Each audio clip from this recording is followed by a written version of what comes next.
तो हम बापू के चरणों में यही निवेदन करेंगे कि कभी समय मिले बापू तो बागेश्वर बालाजी के दर्शन करने भी पधारना। हमारी सामर्थ्यता तो नहीं है बुलाने की कभी, लेकिन लोक व्यवहार में यही कह सकते हैं आप तो हनुमान जी के साथ सदैव रहते हैं, हनुमान जी आपके साथ रहते हैं। तो कभी बागेश्वर वाले बालाजी अगर आपको अंतर मन में प्रेरणा देवें तो ज़रूर पधारना। तो ये चाह है, चाहे तो बढ़ती रहेगी। अभी हम बुलाने को कहेंगे, फिर कथा को कहेंगे। हाँ, न जाने क्या क्या कहेंगे। एक महापुरुष कहते थे, चाहे पैसों से आनों में आती रही, चाहे आनों से रुपया बनाती रही, चाहे रुपयों से नोट बुनाती रही, चाहे नोटों से कोठी चुनाती रही, चाहे कोठी में मोटर मंगाती रही, चाहे मोटर से होटल में जाती रही, चाहे होटल में बोतल खुलाती रही, चाहे क्या क्या न करती कराती रही।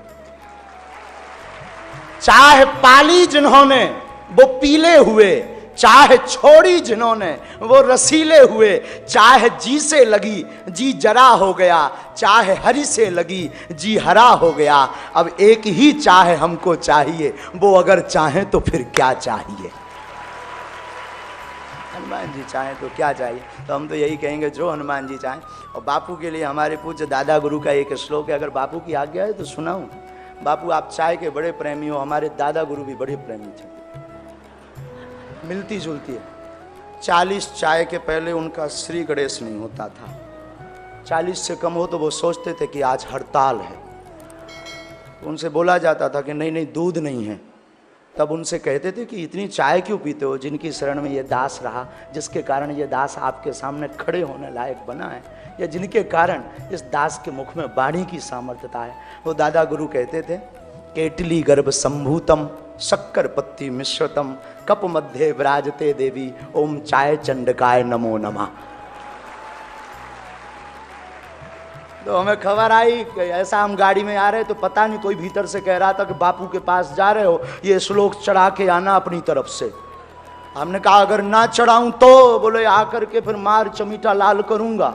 अरे हमने कहा सॉरी बाबा, मैं जाके ही बोलूंगा, माइक ना भी मिलेगा हम जबरदस्ती छीन लेंगे।